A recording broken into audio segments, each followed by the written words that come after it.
Está começando mais um programa, Momentos Espirituais, produzido pela equipe de comunicação do Centro Espírita Paulo de Tarso, Vinhedo.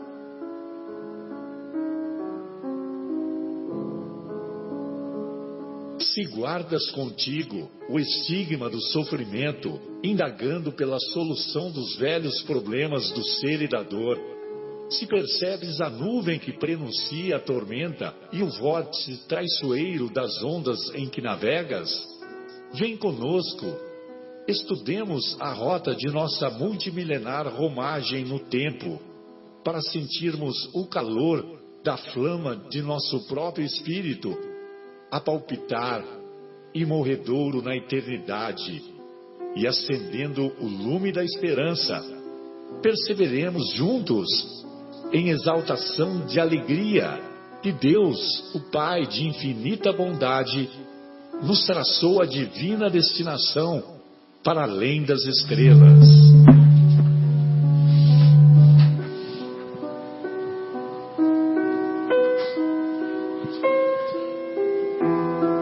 Boa noite a todos. Iniciamos mais um encontro do programa Momentos Espirituais, programa produzido pelo Departamento de Comunicação do Centro Espírita Paulo de Tarso, aqui de Vinhedo, e estamos no dia 6 de julho de 2018, agora são 22 horas e 6 minutos, direto do estúdio da Rádio Capela FM 105,9, cujo telefone é 3876-6846. E estamos entrando numa fase diferente do nosso programa, quando nós dedicamos a primeira hora ao estudo do capítulo do Evangelho que semana a semana discutimos lá em nosso Centro Espírita, e em particular essa semana é o capítulo 4 de O Evangelho segundo o Espiritismo: ninguém poderá ver o reino de Deus se não nascer de novo.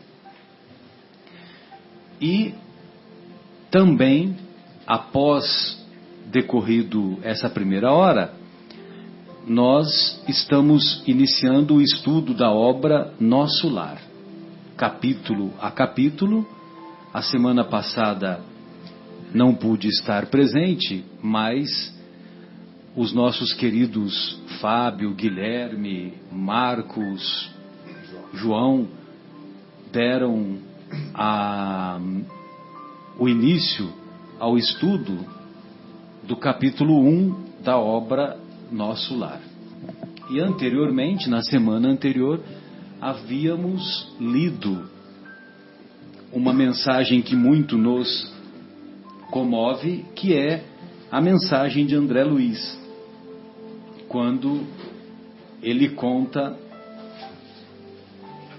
ele abre o seu coração deixando uma mensagem muito bela e muito significativa para todos os leitores. Vale a pena ler a obra e aprofundar junto conosco ou a sós, levando a ensinamentos profundos, a reflexões profundas sobre o real interesse, a real predominância, a real motivação de nossa existência. Ok. Muito bem. Então vamos iniciar o nosso estudo, lendo primeiramente a passagem do Evangelho, que se encontra lá nas anotações do evangelista Mateus e do evangelista Marcos. Então, o Kardec, nesse capítulo, ele selecionou a seguinte passagem: Jesus, tendo vindo às cercanias de Cesareia de Filipe, interrogou assim seus discípulos: que dizem os homens com relação ao Filho do Homem? Quem dizem que eu sou? Eles lhe responderam: Dizem uns que és João Batista, outros que és Elias, outros Jeremias ou algum dos profetas. Perguntou-lhes Jesus: E vós, quem dizeis que eu sou?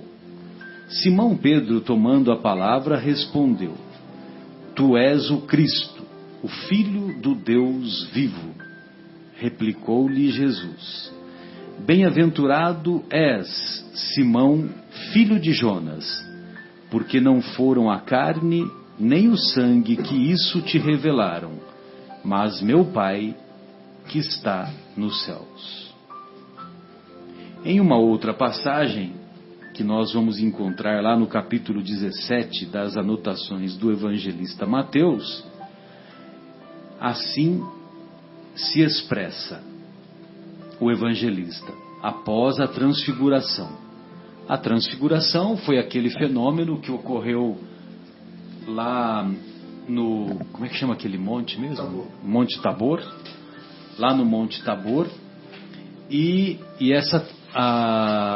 Jesus subiu no Monte Tabor acompanhado de Tiago, de João e de Pedro. Tiago, Pedro e João. O Tiago, o filho de Zebedeu, não o filho de Alfeu. E lá eles, num determinado momento, houve aquele fenômeno da transfiguração, em que os discípulos puderam testemunhar Jesus conversando nitidamente com Moisés e com Elias. E essa impressão foi tão nítida que Pedro pergunta ao mestre, num determinado momento, se era para fazer mais uma cabana, mais uma tenda, montar mais uma tenda, mais uma cabana, uma para Moisés e outra para Elias, né? Muito bem. Então, após esse fenômeno da transfiguração, seus discípulos o interrogaram dessa forma: Por que dizem os escribas ser preciso que antes volte Elias? Jesus lhes respondeu: É verdade que Elias deve voltar e restabelecer todas as coisas. Mas eu vos declaro que Elias já veio, e eles não o conheceram e o trataram como lhes aprouve. É assim que farão sofrer o Filho do Homem. Então, seus discípulos compreenderam que era de João Batista que ele falou. Ou seja, né?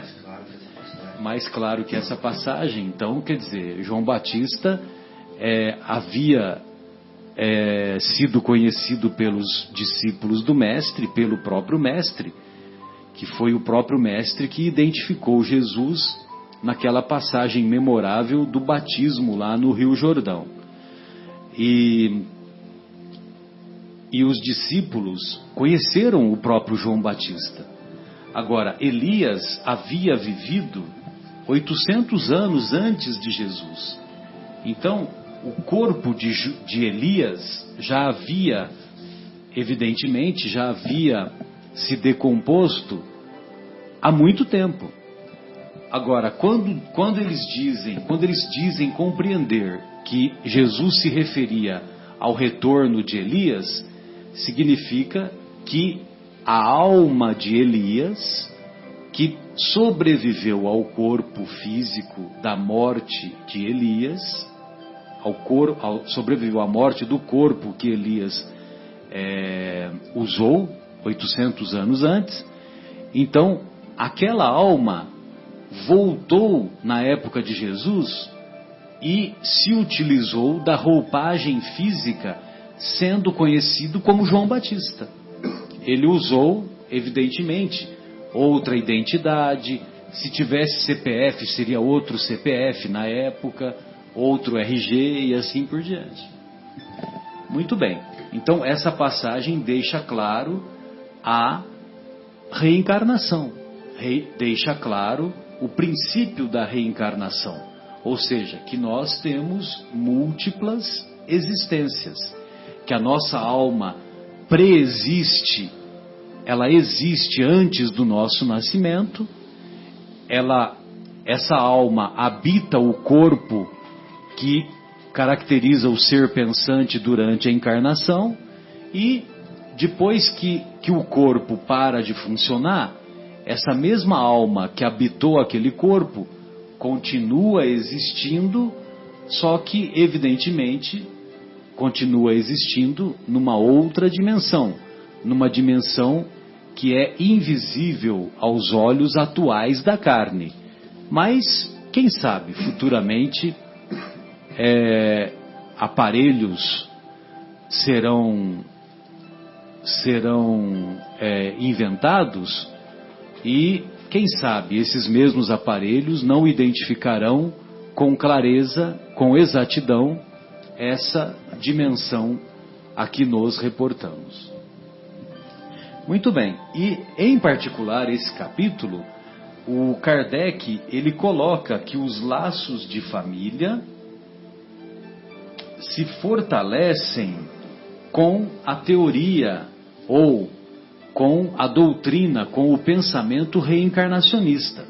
Só que tem pessoas que acham que a reencarnação enfraquece esses laços. E eu vou recorrer ao nosso querido Fábio para ele fazer as suas considerações iniciais e entrar nesse tema propriamente dito. Fábio, boa noite, fique à vontade. Boa noite a você também, viu, Guilherme? Você que vive me perseguindo, vive me prejudicando. Boa noite. Não vive não, pelo contrário. Eu acho até que a gente pode... Alô? Alô? Alô? Bom, desculpa aí a queda do microfone. Eu acho até que a gente pode devagar um pouquinho e falar sobre os laços de família nos 4 sistemas possíveis, né? 4 filosofias possíveis de entendimento do que acontece com a alma depois da morte do corpo físico. Após a extinção do corpo físico, isso. Isso. Então a gente começa por uma doutrina, por uma filosofia, por um tipo de pensamento que se chama niilismo. Niilismo é a mesma coisa que nadismo, ou seja, nada, né? É a doutrina do nada. Doutrina do nada. Morremos, vamos para o buracão. Exatamente. Depois que o corpo físico deixa de existir, como não existe alma, nós deixamos de existir, simplesmente. Então não há nada depois da morte. Por isso que se chama niilismo. É o nada existencial. E eu peguei uma informação que diz assim, ó, que no niilismo, olha que interessante, a existência não tem fundamento, a existência não tem valor, a existência não tem sentido e a existência não tem finalidade. Tudo o que existe carece de propósito, inclusive a vida. Olha só que interessante, que o niilismo nos leva. Até a vida carece de propósito. Todas as ações, todos os sentimentos, todos os fatos são vazios em si mesmos, sem qualquer significado. Viver é tão sem sentido quanto morrer. E estamos aqui pelo mesmo motivo que as pedras. Qual motivo? Nenhum. Fortíssimo, né? Então essa é a consequência do niilismo. E a pergunta que fica é a seguinte: o que acontece com os laços de família se a doutrina niilista fosse verdadeira? O que aconteceria com os laços de família? Se perdem, não tem nenhum sentido. Que valor que tem? O que adianta eu sentir amor pelo meu pai, pela minha mãe, pelos meus filhos, sim, pelos meus tios queridos, pelos meus avós, né? Isso só no âmbito da família. Exato. Não estou nem reportando aos amigos, né? Que muitas vezes tem amigos que são até mais queridos do que os consanguíneos. Com certeza. Então o que esperar, né, desse sistema? para os laços de família? Nada, acabou. Então realmente não há laço duradouro de família. Ele é duradouro enquanto dura. Ele existe enquanto dura, ou seja, enquanto dura o corpo físico. Depois acabou. Aí um outro sistema bastante conhecido... eu queria falar também que esse sistema do niilismo é um sistema bastante apreciado no meio cético, né? E no meio ateu, que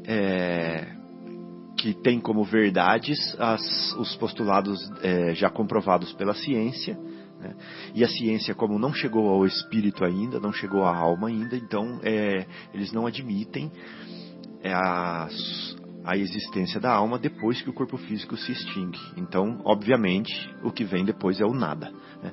Essa teoria começou a ser muito forte na Europa, principalmente, com o movimento do iluminismo, né? Quando as pessoas começaram a questionar a religião, questionar a doutrina católica, questionar o rei, né? E começaram a ousar a saber. E daí se concretizou no positivismo.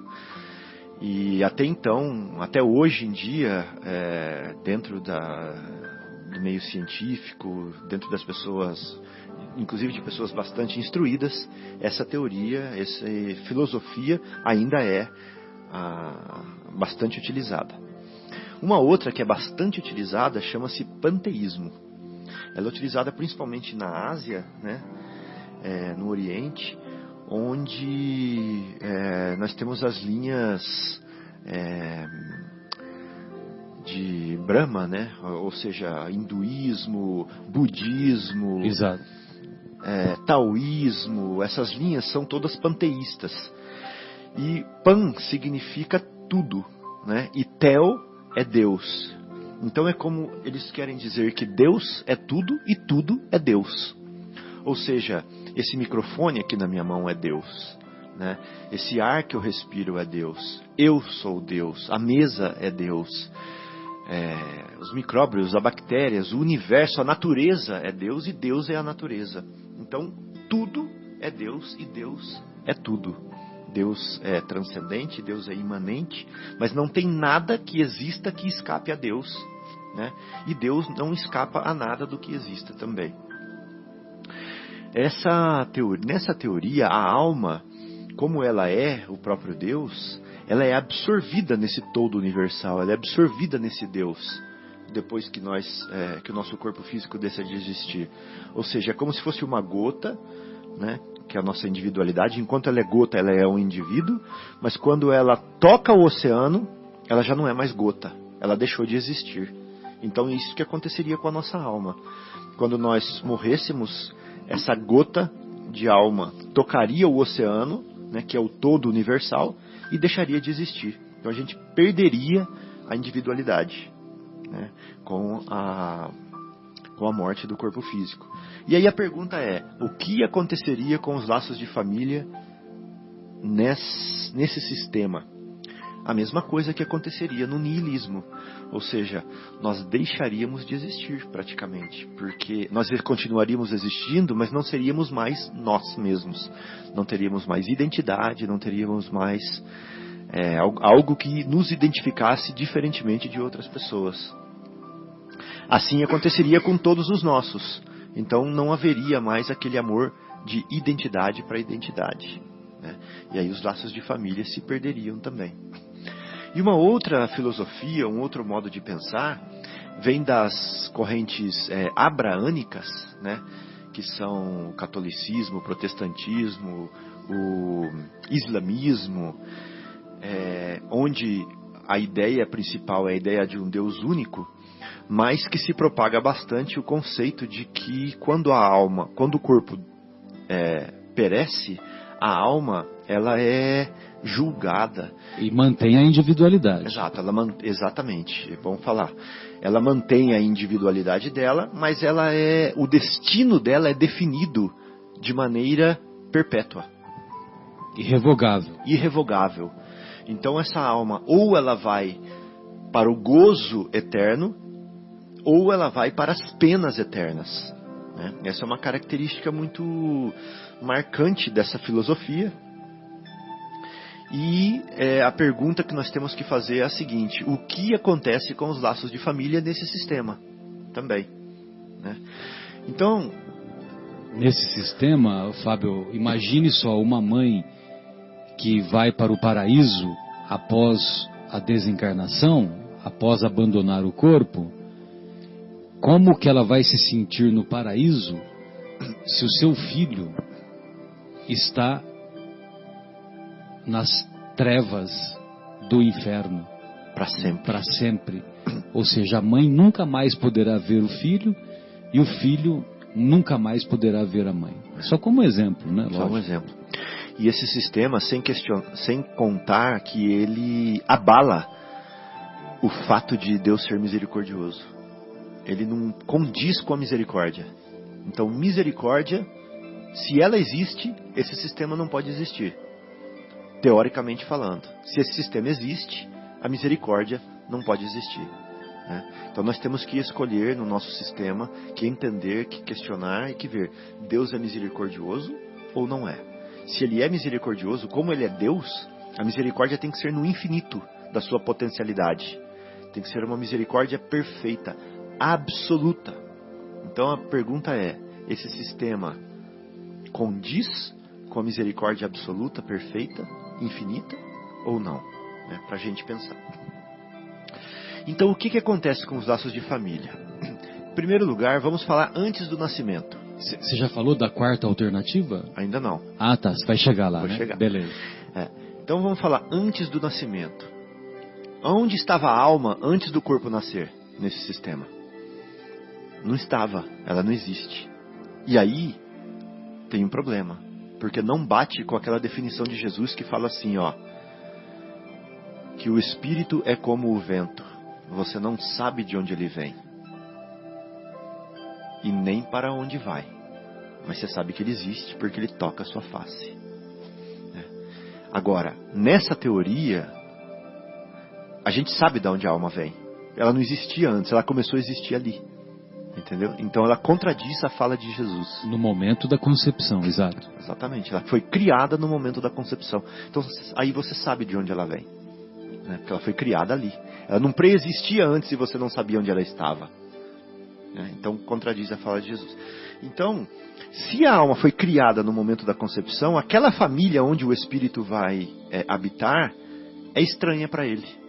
Ele vai ter que tragar, ele vai ter que engolir, ele vai ter que conviver com aquela família que foi escolhida para ele, né? Ou seja, não existe um laço verdadeiro que ele está cultivando. Ele vai ter que criar esse laço ali, né? Isso é um ponto. O outro ponto é depois do desencarne, né? Quando a alma vai para o lado de lá. Aí acontece o que o Marcelo falou. E as separações?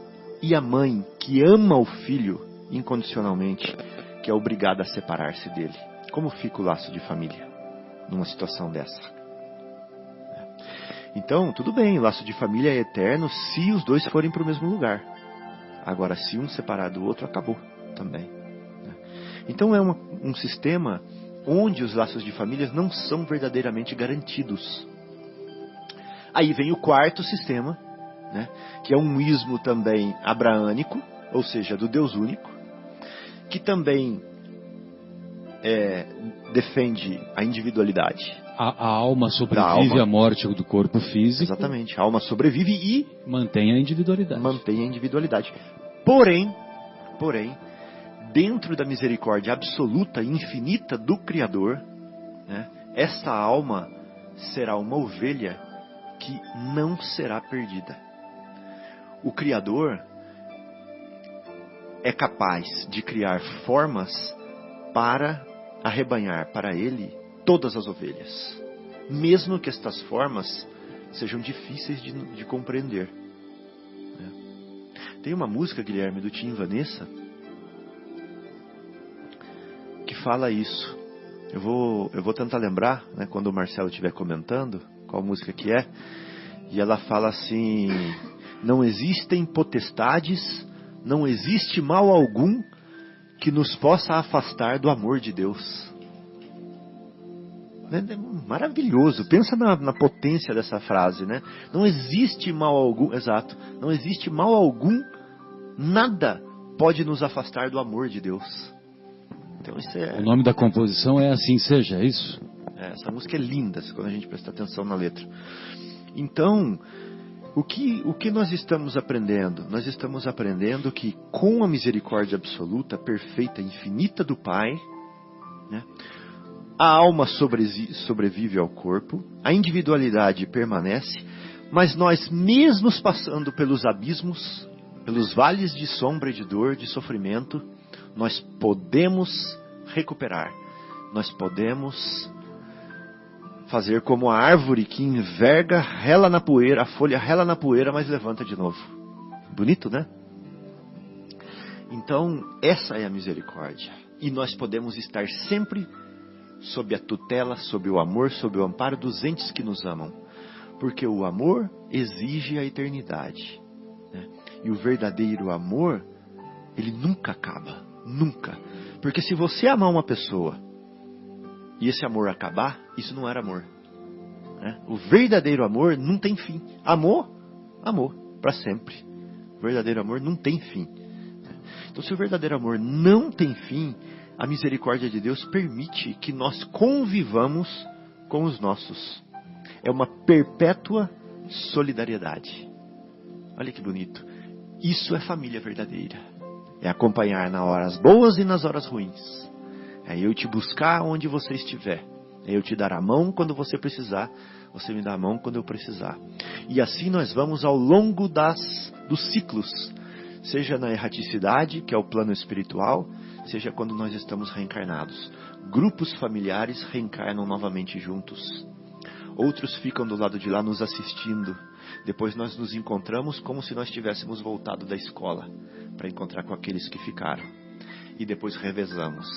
E aí sempre estamos nos ajudando mutuamente na eternidade. Essa é a coisa mais linda, essa é uma mensagem consoladora, e esse é um dos motivos que o Espiritismo é considerado o Consolador prometido. Muito bom, Fábio, legal.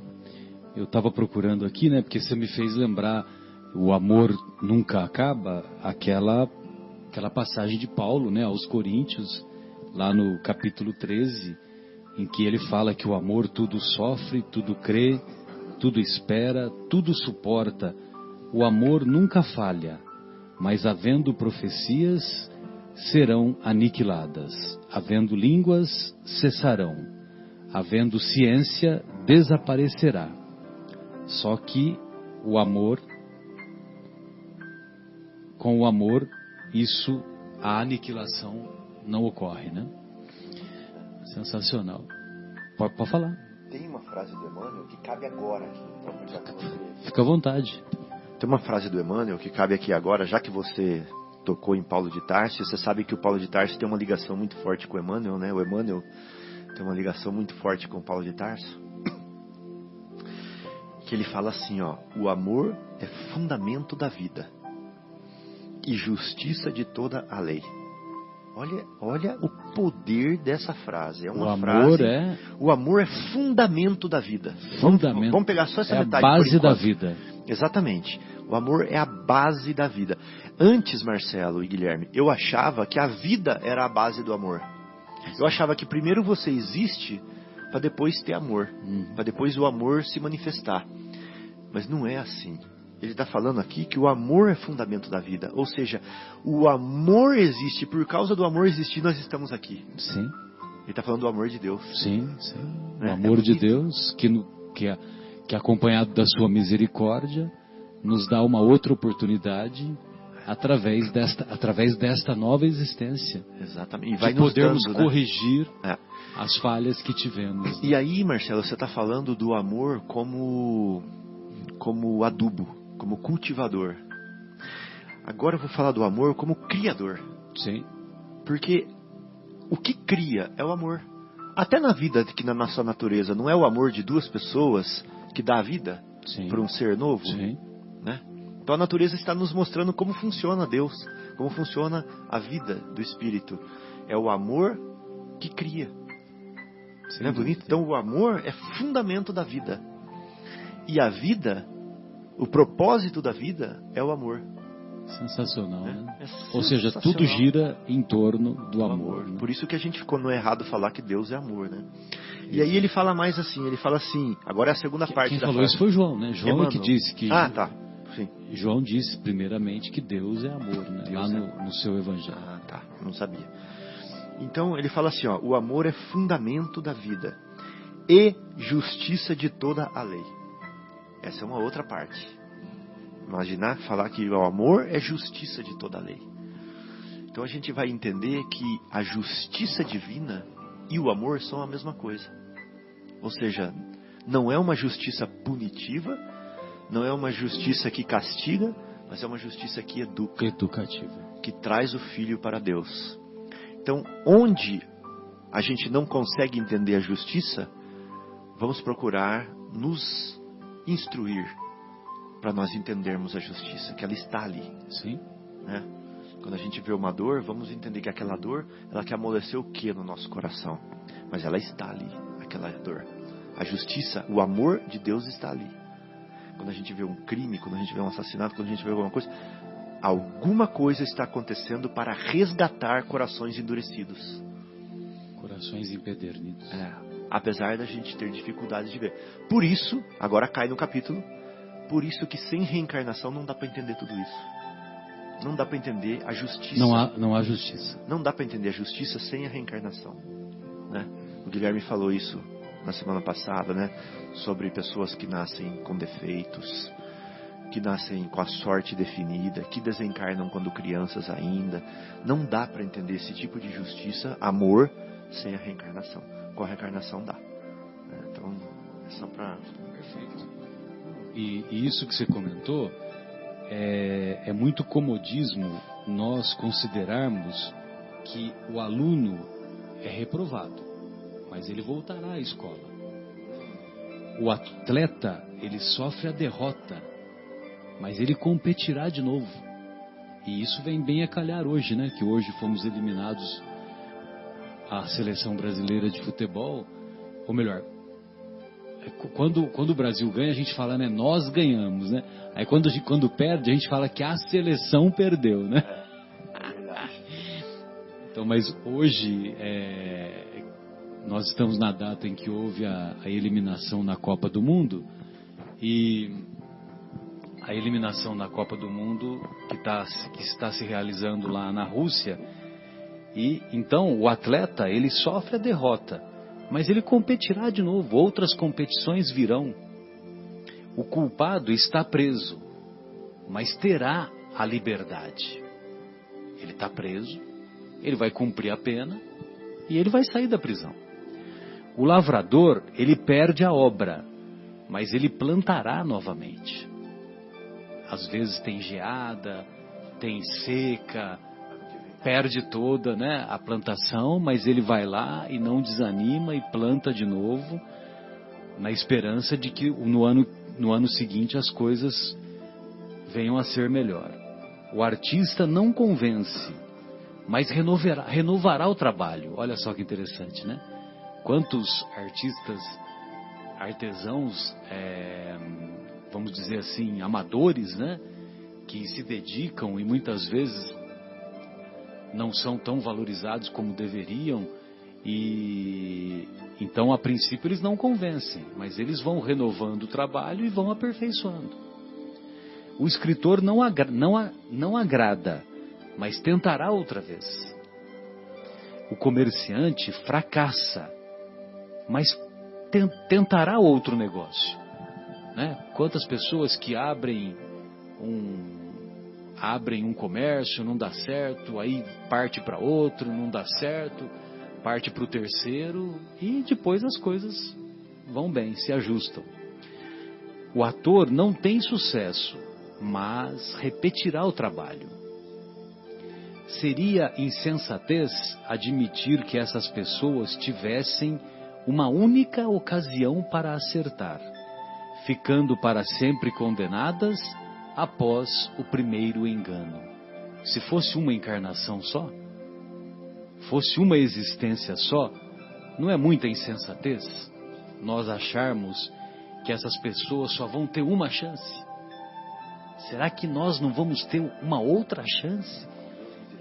Com Deus misericordioso, baseado no amor, na justiça? Da mesma forma, é contrassenso ou puro comodismo negar a reencarnação. É puro comodismo negar a reencarnação. Que a reencarnação é uma bênção divina que dá ao espírito a oportunidade de repetir experiências de vidas passadas, a fim de sanar os erros que levaram ao malogro e preparar-se para o futuro, em constante esforço de renovação íntima. Né?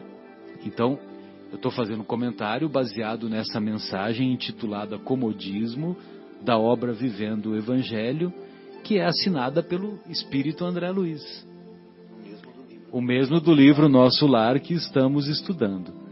E veja que ele sempre bate nessa tecla, né? Fábio, Guilherme, amigos, em constante esforço de renovação íntima, né? Estamos sempre devemos nos esforçar para estarmos sempre nos renovando intimamente, né? Que é o contrário do título, né? Comodismo. Exatamente, o contrário do título. Então, mas o comodismo aqui que ele diz é que é muito comodismo negar a reencarnação. Porque daí entendeu? Não precisa se esforçar. Não precisa se esforçar. Exatamente. Muito bem. E tem um outro comentário que nós vamos encontrar lá em O Livro dos Espíritos, na questão 205. Então o Kardec, ele pergunta para os benfeitores: para algumas pessoas, a doutrina da reencarnação, ela destrói os laços de família, com o fazê-los anteriores à existência atual. Então, os laços de família, na visão dessas pessoas, os laços de família são destruídos porque esses laços, essas simpatias, essas afeições, não existem agora, elas existem de antes. Aí os benfeitores respondem: ao invés de destruir, a reencarnação amplia esses laços. Fundando-se o parentesco em afeições anteriores, menos precários são os laços existentes entre os membros de uma mesma família. Se nós já nos conhecíamos antes, então essas afeições, elas vão ser menos precárias, elas serão mais sólidas, mais solidificadas. Esta doutrina amplia os deveres da fraternidade, porquanto no vosso vizinho ou no vosso servo pode achar-se um espírito a quem tenhais estado presos pelos laços da consanguinidade. Então, às vezes, um vizinho nosso, ou uma pessoa que trabalha na nossa casa, ou que trabalha em outras atividades, né? Possivelmente foram nossos parentes em existências anteriores. Aí tem um outro comentário que eu achei mais interessante ainda. O Kardec pergunta para os benfeitores: ela, no entanto, diminui a importância que alguns dão à genealogia. Genealogia é aquela história, né? Olha, o meu pai era filho de não sei quem. Aí o pai desse não sei quem era um conde na Itália, entendeu? Aí esse conde, ele era filho de uma pessoa que foi muito importante lá na Itália e não sei o que, né? Porque a gente sempre acha que tem alguém que foi importante na genealogia, né? Na trajetória dos nossos familiares.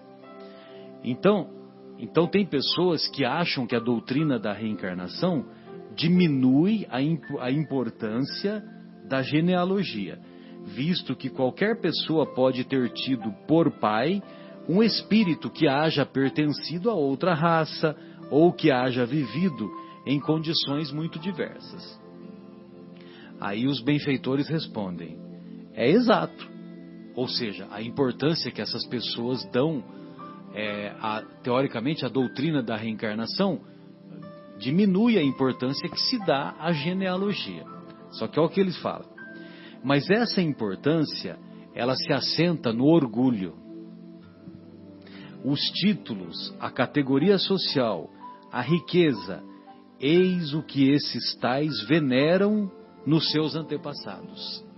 Então, essas pessoas que julgam que a reencarnação diminui a importância da genealogia, na verdade, o que elas valorizam? Elas valorizam os títulos, o enobrecimento, a categoria social, as riquezas. Que coraria, ficaria envergonhado de contar como um ascendente, um honrado sapateiro, orgulhar-se-ia de descender de um nobre devasso. Então, né, nós seres humanos, como somos frágeis, nós damos mais valor para as pessoas que tiveram um comportamento ético-moral, mas se ela ostenta um comportamento ético-moral inferior, um comportamento ético-moral repugnante, mas se ela ostenta um título de enobrecimento, aí nós nos orgulhamos de dizer que pertencemos à família daquele nobre senhor, que é portador de qualidades morais inferiores. Agora, nós teríamos vergonha de dizer que uma pessoa que foi honesta, trabalhadora, mas que era uma pessoa que não tinha tanto brilho na sociedade, então nós não valorizamos essa pessoa. Digam, porém, olha só como ele termina. Digam, porém, o que disserem ou façam o que fizerem, não obstarão, não impedirão a que as coisas sejam como são. Que não foi consultando-lhes a vaidade que Deus formulou as leis da natureza. Ou seja, quando Deus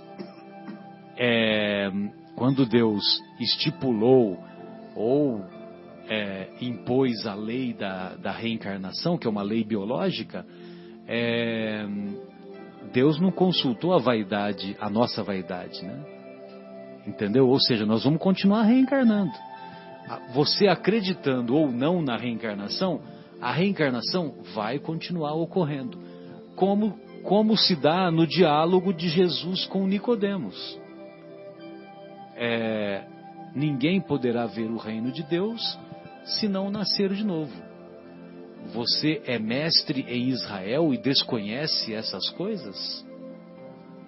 Só que você vai continuar renascendo. Porque num determinado momento o Nicodemos fala, né? Pergunta: como pode um homem velho voltar para o ventre de sua mãe? Né? Para renascer novamente, né? Que ele se surpreendeu com o conceito e ele imaginava que era uma existência só. Então, ele teve a dúvida, né? Como pode, mestre, um homem velho voltar para o ventre de sua mãe? Aí, lógico, que aí depois Jesus fala, né, que o espírito é como o vento, ninguém sabe de onde vem nem para onde vai. O que é nascido da carne é carne, o que é espírito é espírito. Ou seja, nós temos a vida, a existência como espírito é uma só. Quando saímos das mãos do Criador. É bonito quando fala, né? Quando saímos das mãos do Criador. Mas a vida espiritual realmente é uma só. Só que a vida espiritual ela é composta de várias experiências na carne. Várias experiências que vão fazer com que nós sejamos capazes de nos aperfeiçoar. Sobretudo, tanto na parte intelectual, quanto na parte ético-moral, né? Marcelo, pois não. Opa, fica à vontade. Falar no microfone. Pode falar, mas fala. Pode falar, no microfone. mas fala no microfone. E o Guilherme olha com uma cara de bravo pra gente, ele até medo. Então, no livro Renúncia, Alcione fala o seguinte, já que nós estamos falando de laços de família. Olha só, presta atenção na profundidade do que ela fala para uma pessoa que é da família dela, espiritual, que ela ama. Ela fala assim: nós que saímos juntos do mesmo sopro de vida. Já começa aí. Já começa. Saímos juntos do mesmo sopro de vida. Das mãos do Criador. Você acabou de falar, né? Então significa o seguinte: nós cujo passado se perde para trás no infinito, nós que já tivemos tantas experiências juntas desde que a gente se conhece como gente, né? Isso que significa isso. Nós que saímos juntos do mesmo sopro de vida, chegaremos juntos aos braços amoráveis do Eterno. Ou seja, eu vou te buscar onde você estiver. Nós vamos sempre nos dar as mãos. Chegaremos juntos aos braços amoráveis do Eterno. Esperar-te-ei através dos caminhos do infinito. Lutarei ao teu lado nos dias mais ásperos. Dar-te-ei as mãos sobre os abismos. E aí, como que ficam os laços de família nessa doutrina maravilhosa que é espírita? Quando a gente escuta a Alcione falar isso para um espírito que ela ama, que visivelmente no livro está bem mais atrasada do que ela. Lutarei ao teu lado nos dias mais ásperos. É o Pollux, né? Que ela está conversando com o Pollux. Exato. Antes de reencarnar, né? Como Carlos Clenaghan. Como Carlos Clenaghan, Então, que é uma obra belíssima, né? Renúncia. Então, isso é para a gente já ir fechando com chave de ouro, né? O nosso estudozinho dos laços de família, mostrando que as almas podem exercer perpétua solidariedade entre elas. E aí é a família verdadeira. Porque a família verdadeira não pode se separar.